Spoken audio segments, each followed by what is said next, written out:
Hello बच्चों, विश्वास agree classes के इस यूट्यूब चैनल पर आपका हार्दिक स्वागत और अभिनंदन। मेरा नाम नवीन भाटी है। मैं आपको जेट व सीयूटी के लिए बायोलॉजी पढ़ाऊंगा। तो आज का हमारा जो बेसिक सा चैप्टर है, एक तरीके से बात करें तो आधारीय चैप्टर है कोशिका की संरचना और इसके कार्य। कोशिका की संरचना और इसके कार्य के लिए जो ये बेसिक सा चैप्टर है, ये बायोलॉजी से संबंधित हर कंपटीशन एग्जाम में या इससे रिलेटेड हर परीक्षा में पूछा जाता है। तो इस टॉपिक से रिलेटेड कोशिका, इसके संरचना और इसके कार्य वो शुरू करने जा रहे हैं। तो सबसे पहले अपन इसके इतिहास की बात करेंगे। कोशिका से सबसे पहले अगर इतिहास की बात करें तो कोशिका यानी कि सेल, तो कोशिका या जो सेल है, सबसे पहले बात करेंगे किसकी, तो इसके इतिहास की। इतिहास में यह है सबसे पहले कोशिका को खोजा किसने गया था। तो एक वैज्ञानिक है जिसका नाम रॉबर्ट हुक। रॉबर्ट हुक ने सबसे पहले मृत कोशिकाओं की खोज की थी। तो सबसे पहले मृत कोशिकाओं की खोज किसने की थी, एक वैज्ञानिक जिनका नाम रॉबर्ट हुक। तो रॉबर्ट हुक ने सबसे पहले कौन सी कोशिकाओं की खोज की थी, मृत कोशिकाओं की खोज की थी। मृत कोशिकाओं की खोज करने वाला वैज्ञानिक रॉबर्ट हुक, इन्होंने 1665 में मृत कोशिका को खोज की थी। इसलिए सबसे पहले कोशिका की खोज का श्रेय किसको जाता है, रॉबर्ट हुक को। फिर एक वैज्ञानिक और आए जिनका नाम एंटोन वॉन ल्यूवेनहोक। एंटोन वॉन ल्यूवेनहोक ने जीवित कोशिका की खोज की थी। तो सबसे पहले सजीव कोशिका की खोज का श्रेय किसको जाता है, सबसे पहले सजीव कोशिका की। और सजीव कोशिका में भी किस कोशिका की, तो सजीव कोशिका में जीवाणु कोशिका की। तो सबसे पहले सजीव कोशिका में जीवाणु कोशिका को जो खोजा गया था वो वैज्ञानिक कौन, सबसे पहले जीवाणु कोशिका को खोजा था एंटोन वॉन ल्यूवेनहोक ने, यानी कि एवी ल्यूवेनहोक ने। तो एंटोन वॉन ल्यूवेनहोक ने इसको डिस्कवर किया था। कब डिस्कवर किया था, तो 1674 के अंदर इसकी खोज की थी। ये तो इसके इतिहास की बात हुई, बेसिक सा इतिहास है। सबसे पहले मृत कोशिका खोजी थी रॉबर्ट हुक ने, तो कोशिका का श्रेय जाता है रॉबर्ट हुक को। उसके बाद सजीव कोशिका को खोजा था किसने, एंटोन वॉन ल्यूवेनहोक ने। कब खोजा था, 1674 में। अब बात करेंगे कोशिका सिद्धांत की। तो अब नेक्स्ट जो हमारा टॉपिक है वो है सेल थ्योरी। सेल थ्योरी यानी कि कोशिका सिद्धांत। ये कोशिका सिद्धांत जो है, ये कोशिका सिद्धांत दो वैज्ञानिकों ने दिया था। कोशिका सिद्धांत किस किसने दिया था, तो दो वैज्ञानिक जिन्होंने कोशिका सिद्धांत दिया था, एक का नाम स्लाइडन, एक का नाम स्वान। तो ये दो वैज्ञानिक थे, स्लाइडन और स्वान। इन्होंने कोशिका सिद्धांत का प्रतिपादन किया था। और कब किया था, तो 1838 से 39 में। ठीक है, किसने, स्लाइडन, एम स्लाइडन, ठीक है, स्लाइडन व स्वान ने, इन्होंने कोशिका सिद्धांत का प्रतिपादन किया था। और इन्होंने बताया था कि सभी सजीव, जितने भी जीव होते हैं, उन सभी का शरीर जो होता है वो कोशिकाओं से बना होता है। और कोशिका जो है वो जीवन की इकाई होती है, संरचनात्मक और क्रियात्मक इकाई होती है। अब इसके बाद में कोशिका सिद्धांत में रूपांतरण प्रस्तुत किया गया। इसके पश्चात कोशिका सिद्धांत में रूपांतरण प्रस्तुत किया गया। तो कोशिका सिद्धांत में रूपांतरण कैसे, कोशिका सिद्धांत में रूपांतरण कैसे प्रस्तुत किया था, तो एक वैज्ञानिक रूपांतरण, तो कोशिका सिद्धांत में रूपांतरण एक वैज्ञानिक जिनका नाम रुडोल्फ विर्चोव, कब प्रस्तुत किया, 1855। कोशिका सिद्धांत में रूपांतरण 1855 में रुडोल्फ विर्चोव नामक वैज्ञानिक के द्वारा प्रस्तुत किया गया। तो कौन से वैज्ञानिक ने प्रस्तुत किया, रुडोल्फ विर्चोव ने प्रस्तुत किया था। ठीक है भाई, तो रुडोल्फ विर्चोव ने कोशिका सिद्धांत में रूपांतरण प्रस्तुत किया।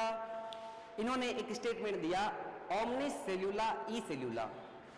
तो ओमनिस सेल्यूला ई सेल्यूला क्या कहता है, इसका मतलब क्या होता है, ओमनिस सेल्यूला ई सेल्यूला, इसका मतलब क्या होता है, ओमनिस सेल्यूला ई सेल्यूला जो होता है इसका मतलब होता है नई कोशिकाएं जो होती है वो पुरानी कोशिकाओं में विभाजन से बनती है। तो इस कथन का मतलब क्या होता है, नई कोशिकाएं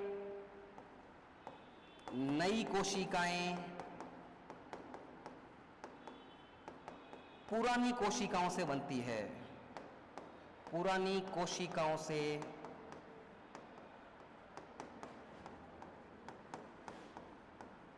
बनती है। तो नई कोशिकाएं कहां से आती है, पुरानी कोशिकाओं से आती है।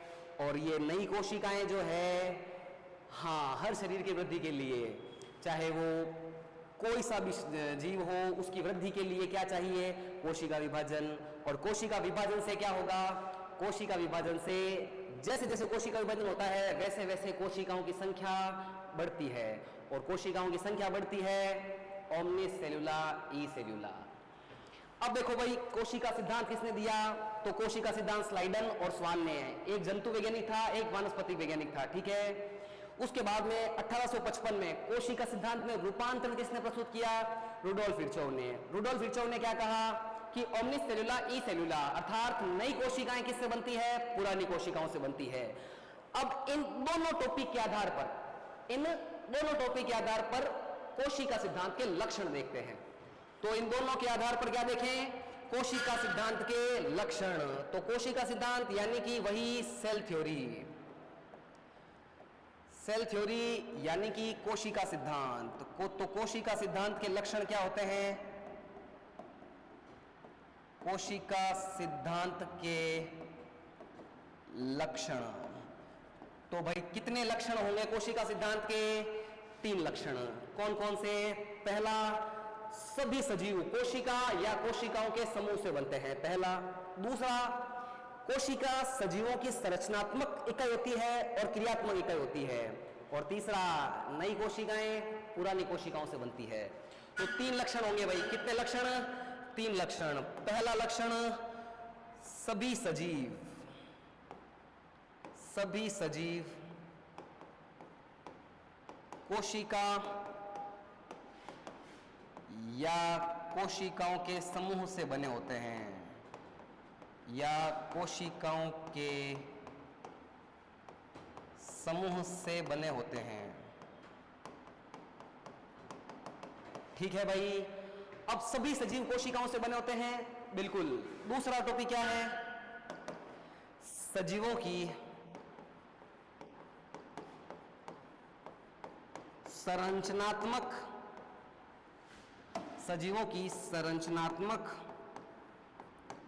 व क्रियात्मक इकाई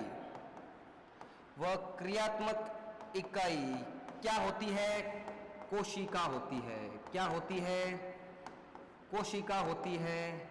तो सजीवों की संरचनात्मक क्रियात्मक इकाई कोशिका। अगला और लास्ट, तीसरा क्या होगा, तीसरा होगा नई कोशिकाओं की उत्पत्ति। नई कोशिकाओं की उत्पत्ति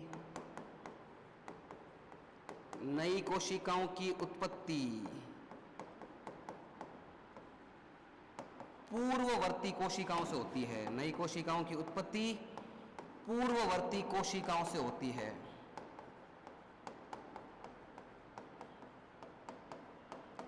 ठीक है, ये हमारे पास में कोशिका सिद्धांत में रूपांतरण और उसके लक्षण आ गए। अब क्या सर सभी कोशिकाओं के अंदर, सभी जीवों के अंदर कोशिकाएं होती है, लेकिन 3 ऐसे अपवाद आएंगे हमारे सामने।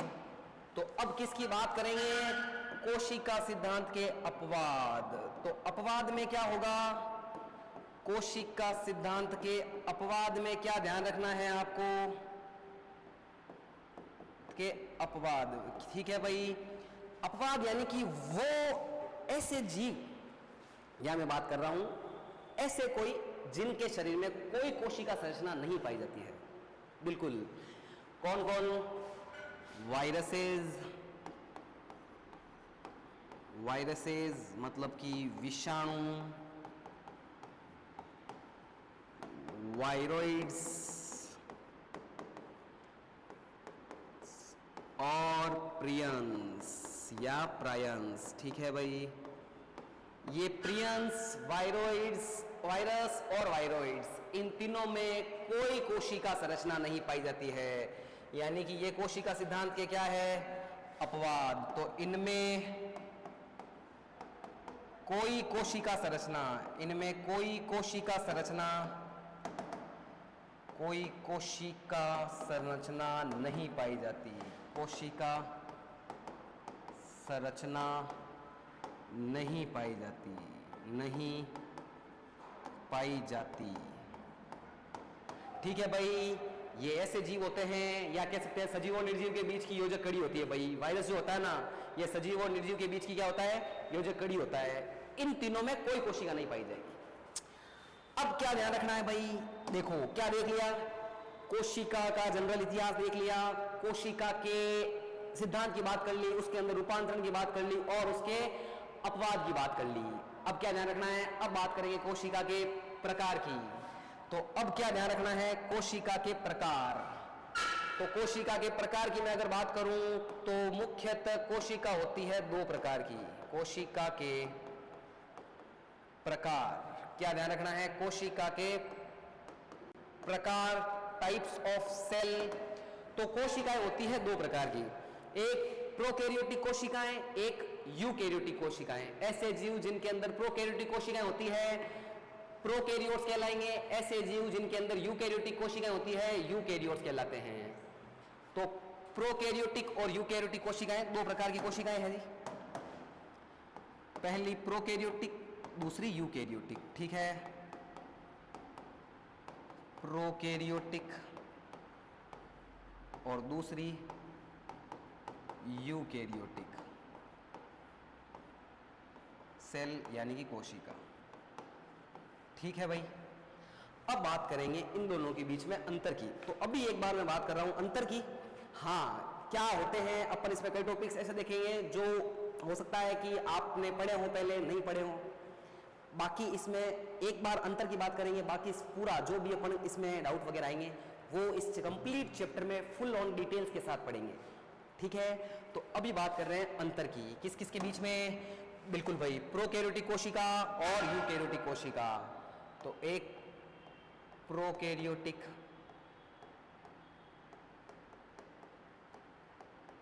सेल, कौन सी सेल? Prokaryotic cell. और किसके बीच में? Eukaryotic cell.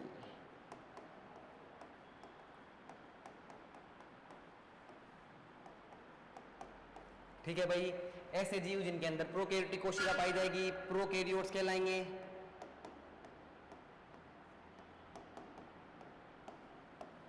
और ऐसे जीव जिनके अंदर यूकैरियोटिक कोशिकाएं पाई जाएगी यूकैरियोट्स कहलाएंगे। ठीक है, अब बात करें अंतर की। तो देखो, प्रोकैरियोटिक कोशिकाएं होती है ना, वो होती है पुरानी प्रकार की। कैसे? इधर देखो, प्रो का मतलब क्या होता है और यू का मतलब क्या होता है? बिल्कुल, प्रो का मतलब क्या होता है और यू का मतलब क्या होता है? प्रो का मतलब होता है प्रिमिटिव। प्रिमिटिव क्या सर? आदिम प्रकार के। आदिम मतलब पुराना, इनमें पुराना, लेकिन क्या पुराना? कैरियन। इस कैरियन का मतलब क्या होता है? केंद्रक। क्या होता है? केंद्रक। मतलब कि प्रोकैरियोटिक ऐसी कोशिकाएं जिनके अंदर पुराना प्रकार का केंद्रक पाया जाता है। ठीक है, और यू का मतलब क्या? वही कैरियन का मतलब तो केंद्रक। यू का मतलब क्या? यू का मतलब होता है सत्य या वास्तविक केंद्रक पाया जाता है। तो प्रोकैरियोटिक कोशिकाएं ऐसी कोशिकाएं जिनके अंदर वास्तविक केंद्रक पाया जाएगा, विकसित प्रकार का केंद्रक पाया जाएगा। यूकैरियोटिक कोशिकाओं में भाई कैसा केंद्रक पाया जाएगा? विकसित प्रकार का केंद्रक या वास्तविक केंद्रक पाया जाएगा। प्रोकैरियोटिक कोशिकाएं कौन सी कोशिकाएं? जिनके अंदर विकसित केंद्रक नहीं पाया जाएगा। तो पहली कोशिकाएं प्रोकैरियोटिक। तो ध्यान रखना, पहला अंतर क्या कहता है? पहला अंतर इधर देखो, हाँ जी, देखो भाई, एक ये कोई कोशिका है, ठीक है, ये कोशिका है कोई, इसके अंदर होता है केंद्रक, ठीक है ना, क्या होता है, केंद्रक होता है इसके अंदर। अब केंद्रक होता है तो केंद्रक में क्या करना है अपने को, ध्यान क्या रखना है कि अगर ये केंद्रक है तो केंद्रक में केंद्रक झिल्ली पाई जाएगी और एक झिल्ली रहित कोशिकांग पाया जाएगा जिसका नाम होता है केंद्रिका। लेकिन प्रोकैरियोटिक में तो विकसित प्रकार का केंद्रक पाया ही नहीं जाता है, विकसित प्रकार का केंद्रक नहीं पाया जाएगा, मतलब क्या नहीं पाया जाएगा, केंद्रक झिल्ली नहीं पाई जाएगी और केंद्रिका नहीं पाया जाएगा। तो क्या ध्यान रखना है इसमें, विकसित केंद्रक एब्सेंट, ठीक है, और विकसित केंद्रक एब्सेंट मतलब कि केंद्रक झिल्ली व केंद्रिका नहीं पाई जाएगी, यानी कि एब्सेंट है, ठीक है। उधर यूकैरियोटिक, यू का मतलब वास्तविक, कैरियोटिक, कैरियन का मतलब केंद्रक, वास्तविक केंद्रक पाया जाएगा मतलब विकसित केंद्रक पाया जाएगा। तो इधर क्या ध्यान रखना है आपको, इसमें विकसित केंद्रक, विकसित केंद्रक पाया जाता है, और वही विकसित केंद्रक पाया जाता है मतलब केंद्रक झिल्ली व केंद्रिका प्रेजेंट, ठीक है भाई, यहां तक का कॉन्सेप्ट क्लियर हुआ। अब देखो, केंद्र की बात कर ली, मैंने क्या कहा, केंद्र की बात करी, मतलब कि इसमें तो जो है अपना केंद्रक नहीं पाया जाएगा, इसमें तो मैं कह रहा हूं केंद्रक नहीं पाया जाएगा, मतलब विकसित नहीं पाया जाएगा, केंद्रक झिल्ली नहीं होगी। इधर क्या है, इसमें कोशिका तो पाई जाएगी, इसमें कोशिका तो पाई जाएगी, और इस कोशिका के भीतर, ये कोशिका है, इस कोशिका के भीतर क्या पाया जाएगा, केंद्रक पाया जाएगा। तो केंद्रक पाया जाता ना, इस केंद्रक में क्या होता है, इस केंद्रक में पाया जाता है आनुवंशिक पदार्थ डीएनए। क्या पाया जाता है, केंद्रक के भीतर आनुवंशिक पदार्थ डीएनए पाया जाता है। तो इसमें केंद्रक तो है नहीं, तो हां, आनुवंशिक पदार्थ कोशिका द्रव्य में ऐसे ही बिखरा रहता है, और कोशिका द्रव्य में ऐसे ही बिखरा रहता है तो उसे अपन क्या बोलते हैं, न्यूक्लियोइड, गेनोफोर या केंद्रकाभ। तो क्या ध्यान रखना है, इसमें दूसरा अंतर क्या कहता है,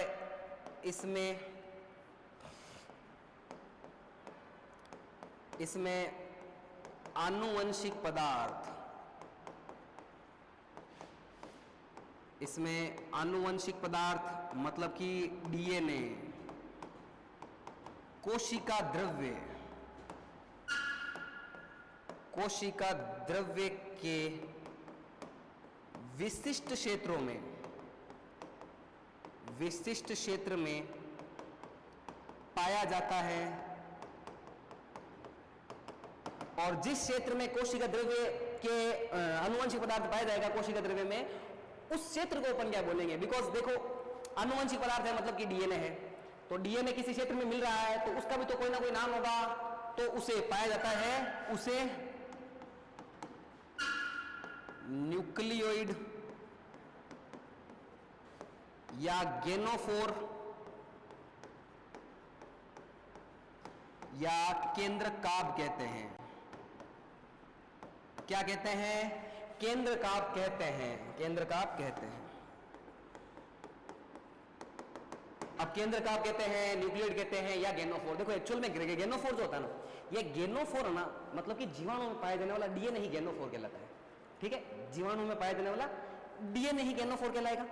इधर क्या होगा, अरे भाई कोशिका है, कोशिका के भीतर केंद्रक है, तो आनुवंशिक पदार्थ या डीएनए भी केंद्रक में ही पाया जाएगा।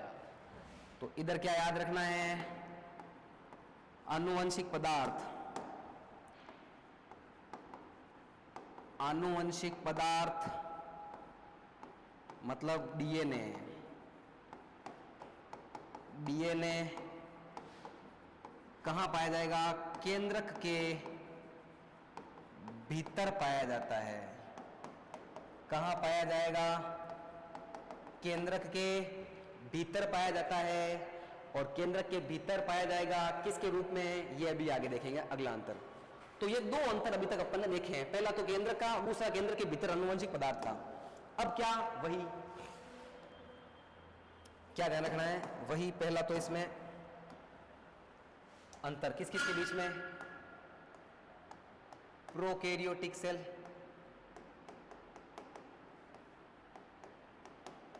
और दूसरा यूकैरियोटिक सेल।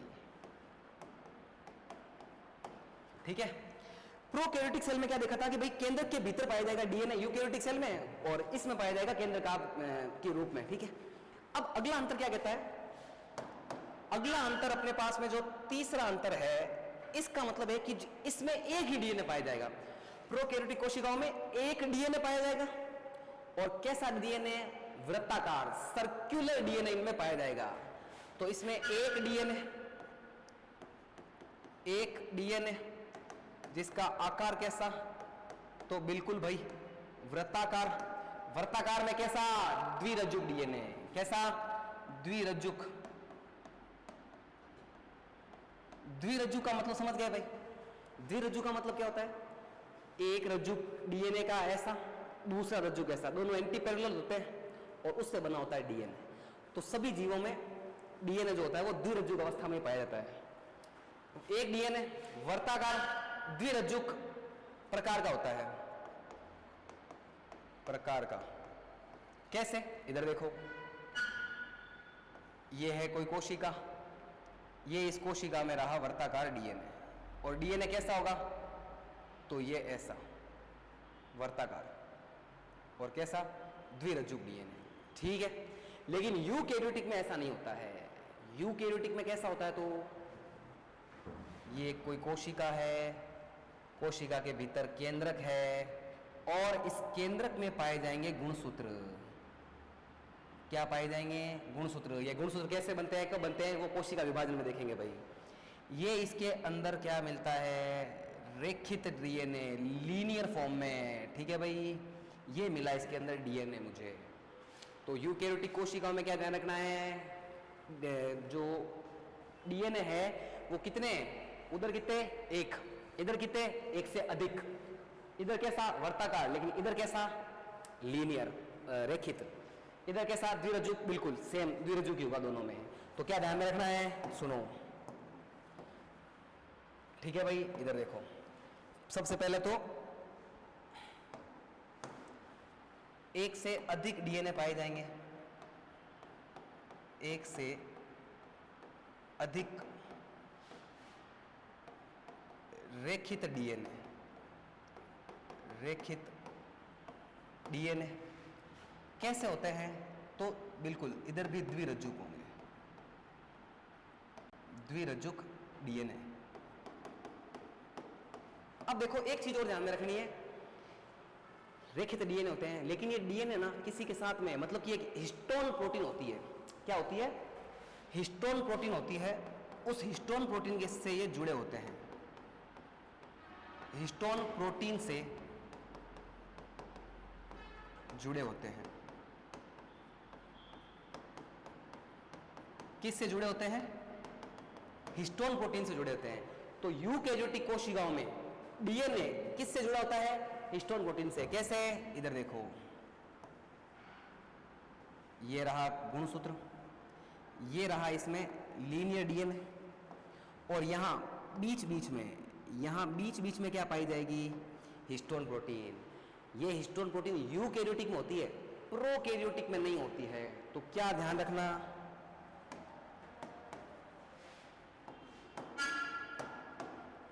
इधर हिस्टोन प्रोटीन नहीं पाई जाती। Histone protein absent. उधर हिस्टोन प्रोटीन पाई जाएगी, और किसके साथ एसोसिएटेड, जुड़ी रहेगी? डीएनए के साथ।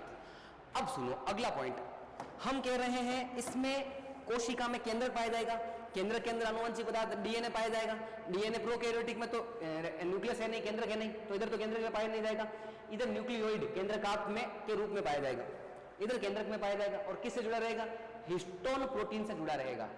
इसके अलावा क्या होता है कोशिका में? अरे इसके अलावा कोशिकांग होते हैं, नहीं है सेल ऑर्गेनेल्स। तो कोशिकांग की बात करें, कोशिकांग में कैसे कोशिकांग होते हैं भाई? कोशिकांग तो अलग प्रकार के होते हैं, राइबोसोम होते हैं, न्यूक्लियोलस केंद्रिका भी एक प्रकार का कोशिकांग है, लेकिन राइबोसोम और केंद्रिका झिल्ली रहित कोशिकांग होते हैं। प्रोकैरियोटिक में झिल्ली युक्त कोशिकांग नहीं पाए जाएंगे। कैसे कैसे? माइटोकॉन्ड्रिया, लवक, लाइसोसोम, ईआर, गोल्जी बॉडी, ये सारे इनमें नहीं पाए जाते हैं। लेकिन यूकैरियोटिक में झिल्ली युक्त कोशिकांग पाए जाते हैं। तो क्या ध्यान रखना है? झिल्ली युक्त कोशिकांग, मेम्ब्रेन बाउंड सेल ऑर्गेनेल्स, झिल्ली युक्त कोशिकांग, झिल्ली युक्त कोशिकांग एब्सेंट, अनुपस्थित होते हैं भाई। अब झिल्ली युक्त कोशिकांग कौन कौन से? तो झिल्ली युक्त कोशिकांग की अगर बात करें तो झिल्ली युक्त कोशिकांग में कौन कौन से कोशिकांग आते हैं? माइटोकॉन्ड्रिया, लवक, लाइसोसोम, ईआर, गोल्जी बॉडी, वो सारे कोशिकांग। तो कौन कौन से आएंगे? माइटोकॉन्ड्रिया,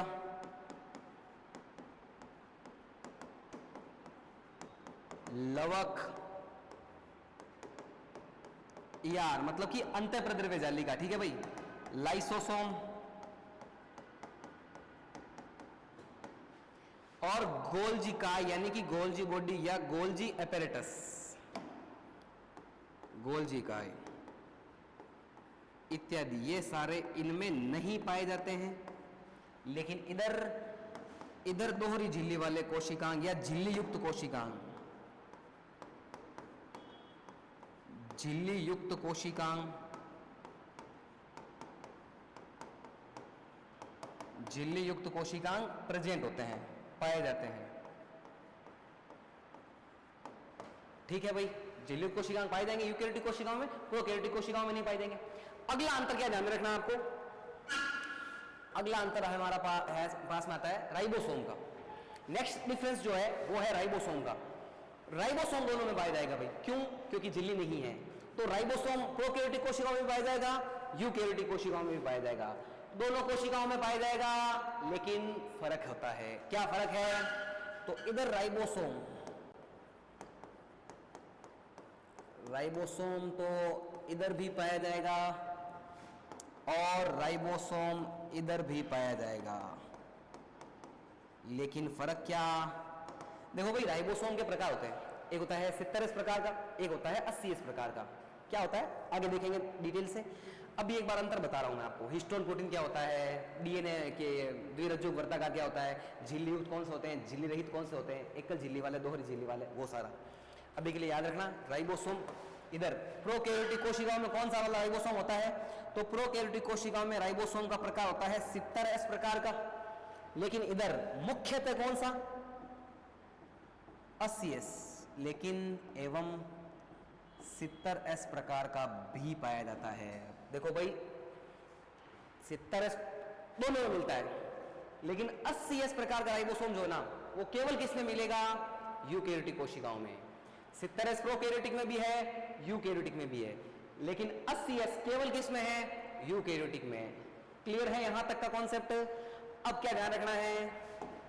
नेक्स्ट मैं बात कर रहा हूं अगले अंतर की। तो वही इधर प्रोकैरियोटिक कोशिकाएं,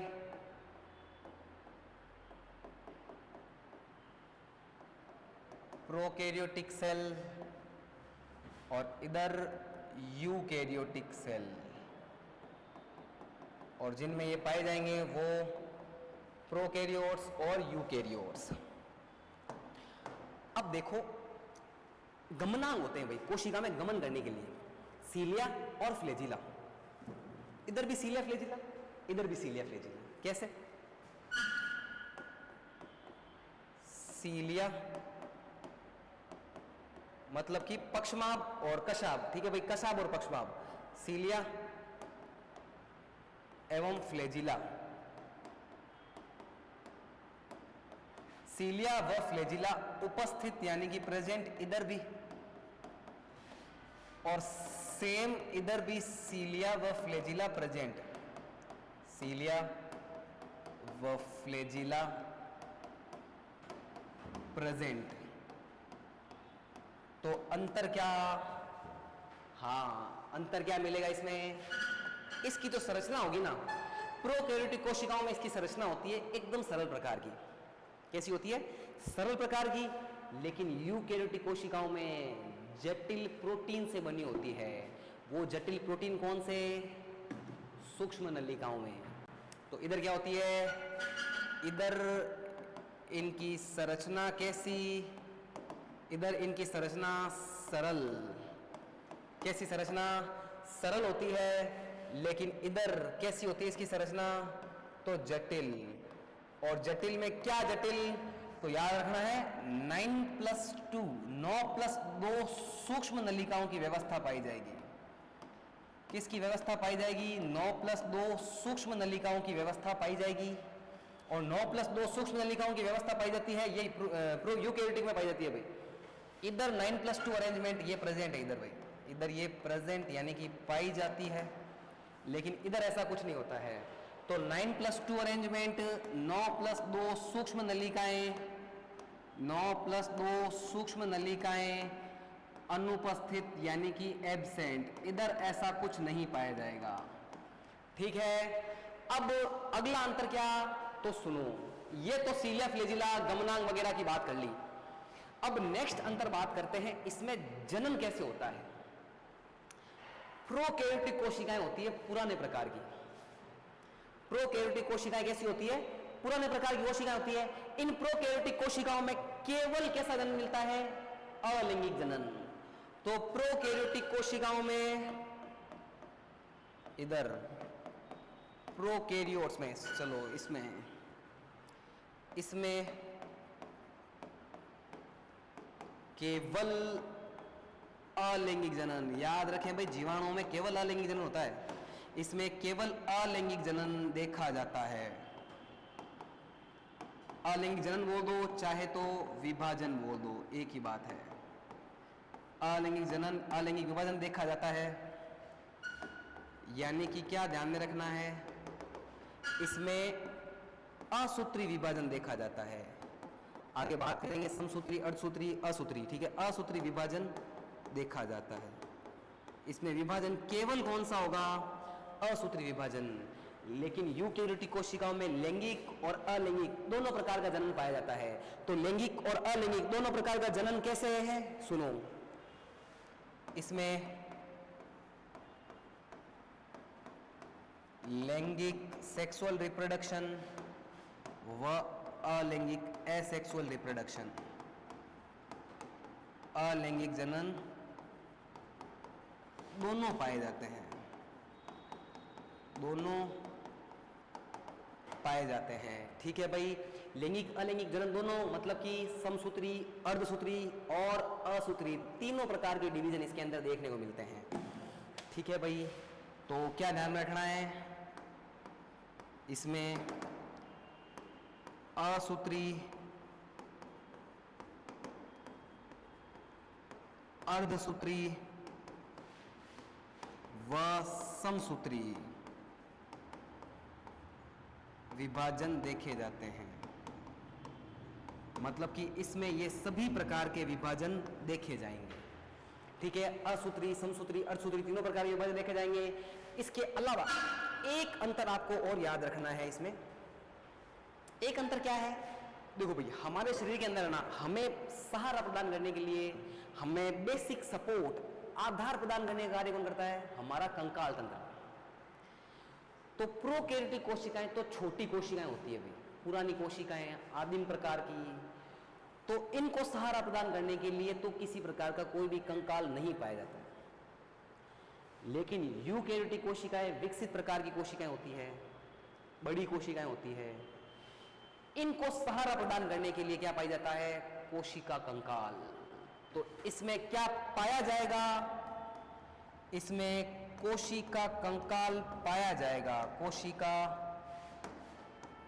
कंकाल मतलब कि साइटोस्केलेटन पाया जाता है, पाया जाता है। ठीक है भाई, कोशिका को सहारा प्रदान करने के लिए, बेसिक सपोर्ट प्रोवाइड करने के लिए इधर इनमें पाया जाएगा। इधर कोशिका कंकाल साइटोस्केलेटन नहीं पाया जाता, कोशिका कंकाल नहीं पाया जाता।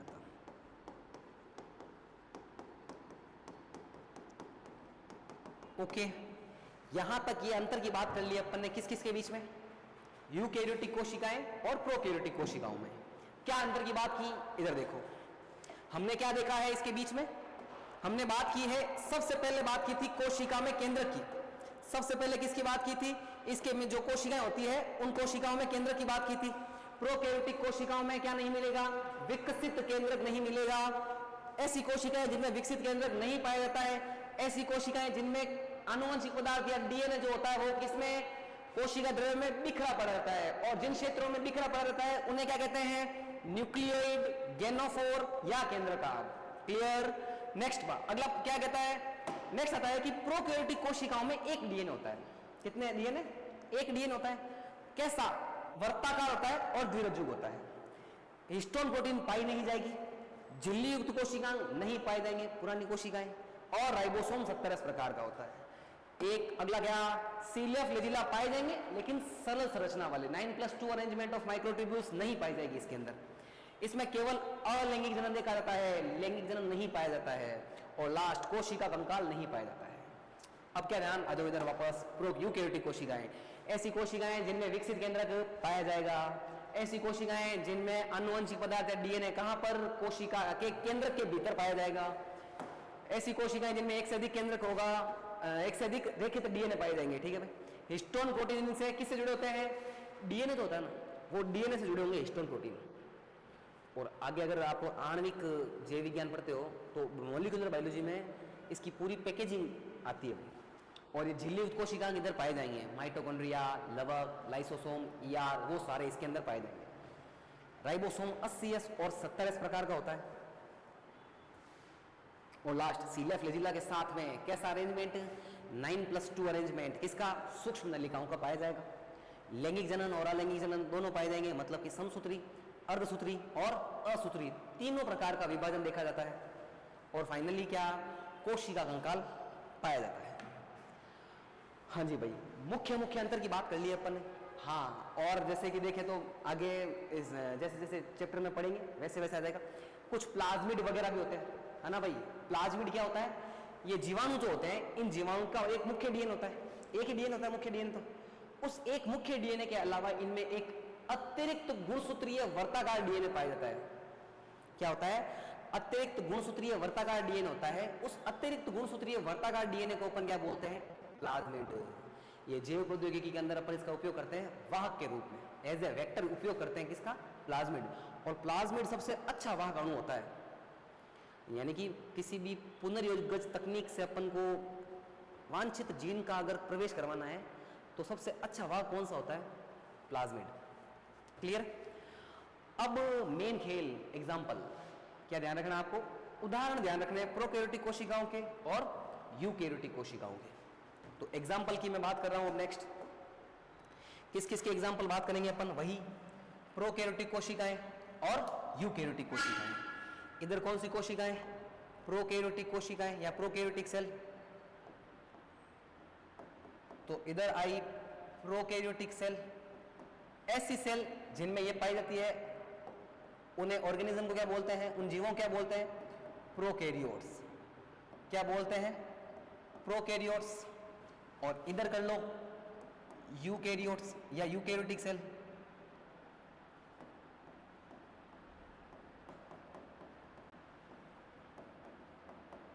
इन्हें क्या बोलेंगे, यूकैरियोट्स।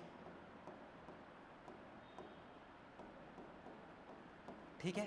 अब एग्जाम्पल की बात करें, देखो सबसे पहले तो इसमें क्या मिलेगा, जीवाणु। जीवाणु यानी कि बैक्टीरिया, जितने भी बैक्टीरिया है वो सब प्रोकैरियोटिक कोशिकाएं होती है। तो क्या एग्जाम्पल आया, पहला जीवाणु।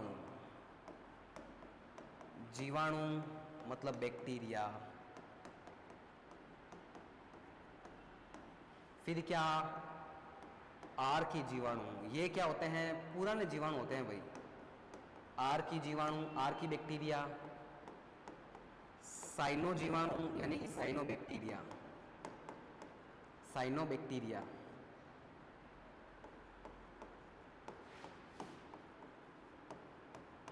ये क्या है, साइनोबैक्टीरिया। इन्हें और क्या बोलते हैं, आपने नाम सुना होगा, ब्लू ग्रीन एल्गी, नील हरित शैवाल, वही है ये नील हरित शैवाल, नील हरित शैवाल। साइनोबैक्टीरिया ही होते हैं। कैसे होते हैं ये, जीवाणु होते हैं। अगला और लास्ट, एक और ध्यान रखना है, पादप जगत का जोकर जिसे अपन कहते हैं माइकोप्लाज्मा। हाँ जी, नेक्स्ट अंतर कौन सा, माइकोप्लाज्मा। ठीक है भाई, ये आपके इसके माइकोप्लाज्मा। अब देखो, इस पूरे ब्रह्मांड में, मतलब कि पूरी धरती पे जितने भी सजीव पाए जाते हैं, जितने भी जीव पाए जाते हैं, उन सभी जीवों को एक वैज्ञानिक है जिनका नाम है आर.एच. व्हिटेकर। आर.एच. व्हिटेकर ने जितने भी जीव हैं, सभी जीवों को 5 जगत में बांटा है। कितने जगत में बांटा है, 5 जगत में। मोनेरा, प्रोटिस्टा, फंगाई, प्लांटी और एनिमल। मोनेरा जगत में सारे के सारे प्रोकैरियोटिक जीव आते हैं, और प्रोकैरियोटिक जीव जितने भी होते हैं ना, सब एक कोशी के होते हैं। यानी कि ये जितने भी जीव हैं मेरे पास में, ये सारे के सारे जीव जो हैं वो कौन से जगत में आएंगे, तो ये सारे के सारे जीव मोनेरा जगत में आएंगे। मतलब कि मोनेरा जगत में जितने भी जीव हैं वो सब किसके एग्जाम्पल हैं, प्रोकैरियोटिक कोशिकाओं के एग्जाम्पल। इसके अलावा और क्या है, इसके अलावा प्रोटिस्टा, कवक मतलब फंगाई, पादप और जंतु, ये सारे किस में आएंगे, यूकैरियोटिक जीवों में आएंगे। क्लियर है भाई, यूकैरियोटिक कोशिकाओं में प्रोटिस्टा, कवक, पादप, जंतु, ये सब के सब ये एक कोशिक होते हैं, ये बाकी सब बहुकोशिक है। मतलब कि यूकैरियोटिक कोशिकाओं में एक कोशिक के जीव भी आते हैं, बहुकोशिक के जीव भी आते हैं। इसमें केवल कैसे जीव आएंगे, एक कोशिक के जीव आएंगे। एक कोशिक के जीव में भी किस जगत के जीव, तो मोनेरा जगत के जीव आएंगे। क्लियर, ये मेरे पास में एक मेजर सा डिफरेंस आ गया, अंतर आ गया प्रोकैरियोटिक कोशिकाओं में और यूकैरियोटिक कोशिकाओं में। इसके अलावा आज की क्लास में हमने क्या देखा है वो देखो। तो आज की क्लास में, बिल्कुल भाई, आज की क्लास में अपन ने सबसे पहले किसकी बात कर ली, कोशिका की संरचना और कार्य में क्या देखा, इतिहास की बात की थी। 1665 रॉबर्ट हुक ने मृत कोशिका। अच्छा, एक बात और ध्यान रखें, ये जो मृत कोशिका है ना, ये मृत कोशिका किस में, तो पादपों के अंदर कॉर्क होती है भाई। क्या होती है, कॉर्क। उसमें इन्होंने एक हनीकॉम्ब जैसी संरचना देखी थी। ठीक है ना, कहीं कहीं पर इसको कुछ, कहीं पर हनीकॉम्ब, कहीं पर कॉर्क कुछ भी लिखा है, इसलिए दोनों लिख रहा हूं। हनीकॉम्ब जैसी संरचना देखी थी, उसमें इन्होंने मृत कोशिका की खोज की थी। क्लियर है भाई। तीसरा क्या फिर, कोशिका सिद्धांत, स्लाइडन और स्वान, जंतु वैज्ञानिक, वनस्पति वैज्ञानिक। 1838 से 39 तक इन्होंने काम किया। इन्होंने बताया कि भाई सभी कोशिकाओं, सभी जीवों का शरीर जो होता है वो कोशिकाओं से बना होता है, और कोशिका संरचनात्मक व क्रियात्मक इकाई होती है। और फिर 1855 में रुडोल्फ विर्चोव ने इसके अंदर मॉडिफिकेशन किया, यानी कि रूपांतरण किया, और रूपांतरण करके क्या बताया, ओमनिस सेलुला, ई सेलुला, अर्थात सभी कोशिकाएं किससे बनी होती है, पुरानी कोशिकाओं से बनी होती है। नेक्स्ट क्या ध्यान रखना है, अगला है कोशिका सिद्धांत के लक्षण। 3 लक्षण है। सभी जीवों का शरीर कोशिका से बना होता है, कोशिका शरीर की संरचनात्मक व क्रियात्मक इकाई होती है, और नई कोशिकाओं की उत्पत्ति पूर्ववर्ती कोशिकाएं यानी कि पुरानी कोशिकाओं से होती है। हाँ, कुछ ऐसे जीव भी होते हैं जिनके शरीर में कोशिका नहीं पाई जाती है, कोई कोशिका संरचना नहीं पाई जाती है। वो क्या है, विषाणु, वायरोइड्स और प्रियंस। नेक्स्ट क्या है, ये प्रोकैरियोटिक और यूकैरियोटिक में अंतर की बात कर ली है। तो नेक्स्ट क्लास के अंदर अपन बात करेंगे कोशिका की, कोशिका भित्ति, कोशिका झिल्ली, मतलब कि इसके अंदर क्या क्या संरचनाएं पाई जाती है, उन सभी की बात करेंगे। ठीक है भाई, क्लास को अधिक से अधिक शेयर करें।